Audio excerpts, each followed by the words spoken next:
श्री गणेशाय नमः। ॐ श्री सरस्वत्यै नमः।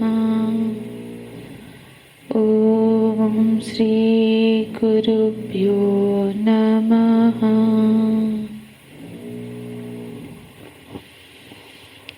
श्लोक नंबर 45।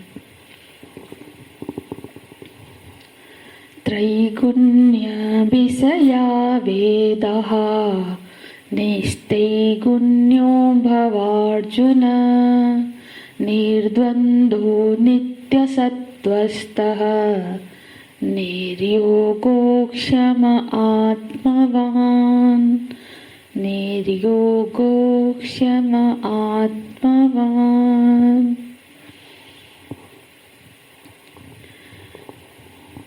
भगवान अब योग बुद्धि का वर्णन करने से पहले योग बुद्धि को धारण करने के लिए किन किन योग्यता का होना आवश्यक है उसका वर्णन करते हैं।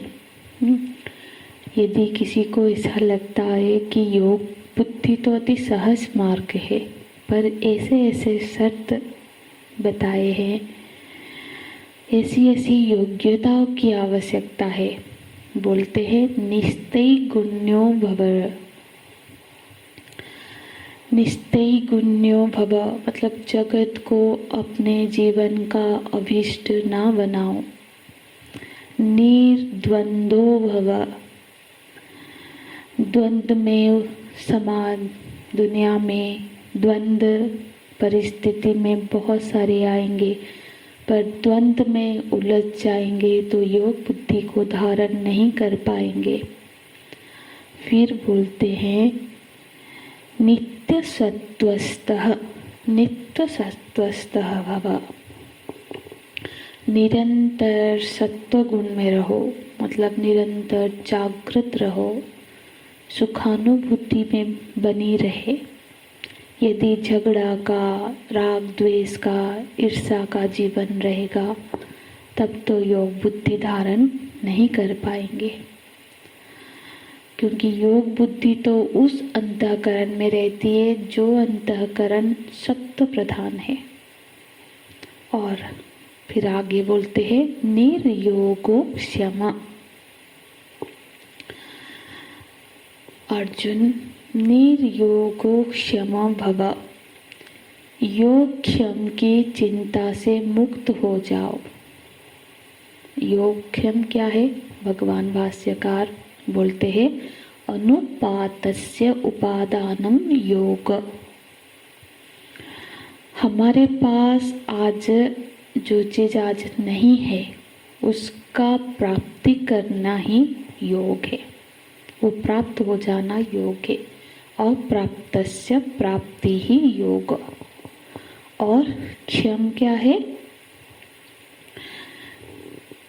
जो प्राप्त है, मतलब उपातस्य रक्षणम क्षमः, जो प्राप्त है उसकी सुरक्षा होती रहे, ये क्षम है। तो भगवान बोलते हैं कि योग और क्षम की चिंता से मुक्त रहो। ये जो योग क्षम है, इसका जो दबाव है, योग क्षम का दबाव तो बहुत बड़ा दबाव है। यदि देखा जाए तो ये जो सांसारिक जीवन में पूरा का पूरा जीवन योग क्षम में ही गुजर जाता है। जीवन के लगभग 50-60 वर्ष लोग योग में गुजारते हैं, संग्रह में गुजारते हैं। ये प्राप्त करना है, ये चाहिए, घर बन जाए, संबंध ठीक हो जाए, बच्चों की शादी हो जाए, कर्तव्य पूरी हो जाए। इस योग में गुजर जाता है 60 साल। और उसके बाद जो बनाया है उसको संभालना भी तो पड़ेगा। बच्चे तो नालायक है, वो नहीं संभाल पाएंगे। चाहे बच्चे कितने भी बड़े हो जाए, उनके बच्चे भी हो जाए, माता पिता को लगता है ये तो नालायक है, इससे नहीं संभलेगा, मुझे ही संभालना पड़ेगा, मुझे ही देखता रहना पड़ेगा। तो ये पूरे जीवन योग क्षम में गुजर जाता है। और भगवान बोल रहे हैं कि निर्योगो क्षम भव, इस योग क्षम की चिंता को छोड़ दो, तभी तुम योग बुद्धि को धारण कर पाओगे। ये कब संभव होगा? योग क्षम की चिंता को छोड़ना ये तभी संभव हो पाएगा जब भगवान की उस वाणी में भरोसा हो जाए कि भगवान ने कहा है योग क्षम अहम बहामि। भगवान ने तो अपने ऊपर ले लिया है कि यदि उनके आश्रित हो जाए तो फिर तो पूरा जीवन का निर्वाह मैं करूँगा। तुम तो बस भजन करो, तुम तो समर्पण करो, शरणागत बनो, पूरे जीवन का निर्वाह मैं करूँगा, केवल खाने पीने का, वस्त्र का नहीं, सारे जरूरतों का। अब भगवान ने वादा किया है, उनके श्रीमुख से कहा है कि अहम योगक्षेम वहामि। यदि इस बात पे भरोसा हो, इस बात में यदि भरोसा हो जाए तो भगवान का ये जो आदेश है ना कि निर्योगक्षेम भव, तभी ये घटेगा।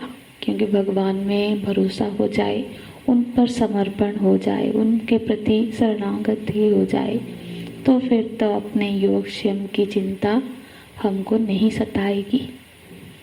साधक जीवन के लिए ये कितनी बड़ी निर्भयता का वाक्य है। यदि भरोसा हो जाए तो कि योगक्षेम का वहन तो भगवान करते हैं, तो फिर ये हम यदि अपने जीवन में देखेंगे तो हर समय हमको इसका अनुभव आता है कि हर जरूरत की पूर्ति तो भगवान करते हैं। ऐसे सिर्फ हमारी ही क्यों, सभी की योगक्षेम की वहन परमात्मा ही करते हैं, पर सभी को उसका अनुभव नहीं हो पाता।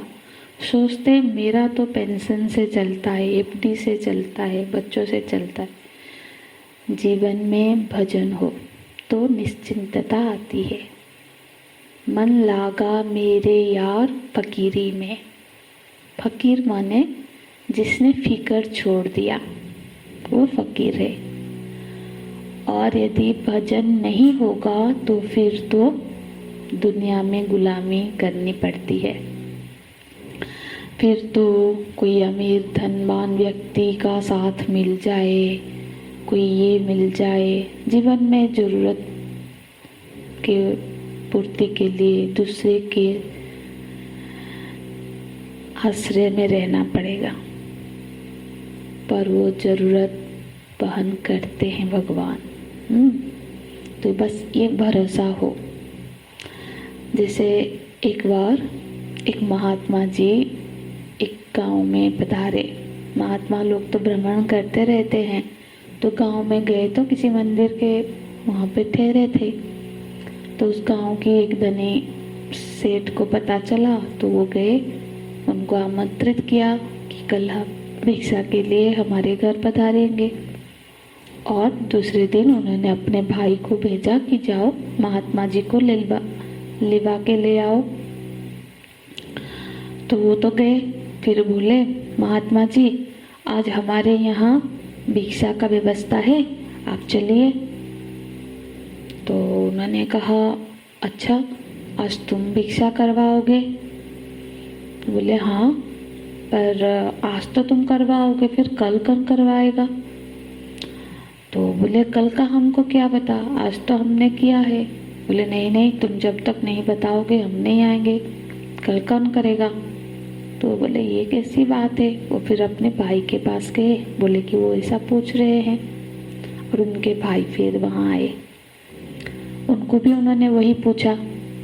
तो फिर उनके भाई ने बताया कि महात्मा जी, स्वामी जी, कल जिसने आपका भिक्षा दिया था और वो आज जो दिल दे रहा है वही कल भी देगा। तो अब दृष्टि बदल गई। छोटे भाई को क्या लगता था कि हम भिक्षा दे रहे हैं, आज हम भिक्षा आपका करवाएंगे। पर महात्मा जी ये समझाना चाहते थे कि महात्मा को भिक्षा तो भगवान ही देते हैं, वो किसी को निमित्त बनाते हैं वो अलग बात है, पर महात्मा तो भगवान भरोसे ही रहता है। तो फिर उनके भाई की वाक्य सुनकर वो प्रसन्नता से उनके वहाँ भिक्षा के लिए गए। तो भगवान ने तो कहा है योगक्षेम वहाम्यहम्, क्योंकि योगक्षेम का दबाव रहेगा तो फिर योग बुद्धि को संभालना मुश्किल हो जाएगा, इसलिए उस चिंता से निवृत्त होना पड़ेगा। क्योंकि जब हम भगवत भरोसे से जीवन आरंभ करते हैं, भजन आरंभ करते हैं, तब धीरे धीरे अनुभव में आता है कि वही सब वहन कर रहे हैं। जब भगवान की गाड़ी में बैठ के तो फिर अपनी चिंता का, अपनी जिम्मेदारी का गठरी अपने सर पर क्यों रखे? ऐसा मानो कि कोई गाड़ी में बैठा है और अपना बक्सा भी सर पे लेके बैठा है, तो उस तरह से ही लगेगा ना। तो निर्योगक्षेम भव। तो आगे बढ़ते फिर भगवान बोलते आत्मवान भव। आत्मवान जैसे धनवान, रूपवान, जिसके पास धन है वो धनवान, जिसके पास अच्छा रूप है वो रूपवान, इस तरह से ना। तो फिर इस अर्थ से तो जिसके पास आत्मा है वो आत्मवान। तो आत्मवान भव मतलब क्या पहले से आत्मा नहीं है हमारे पास? तो भगवान भाष्यकार बोलते हैं आत्मवान माने अप्रमतः भव,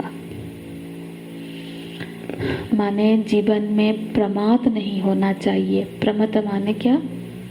वो जो कुछ कर रहा हो, मतलब जो भी कर रहा हो उसकी चित्तवृत्ति, मतलब कर तो कुछ और रहा हो और चित्तवृत्ति मन कहीं और हो।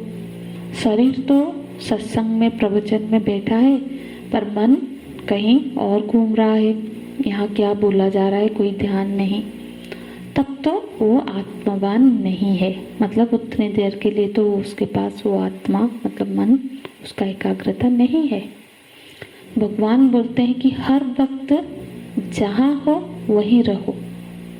इस आदेश को कोई धारण करे तो उससे जीवन में गलतियाँ नहीं हो सकती, क्योंकि गलती तब होती है जब हम कुछ कर रहे हैं कुछ और है और ध्यान कहीं और होता है।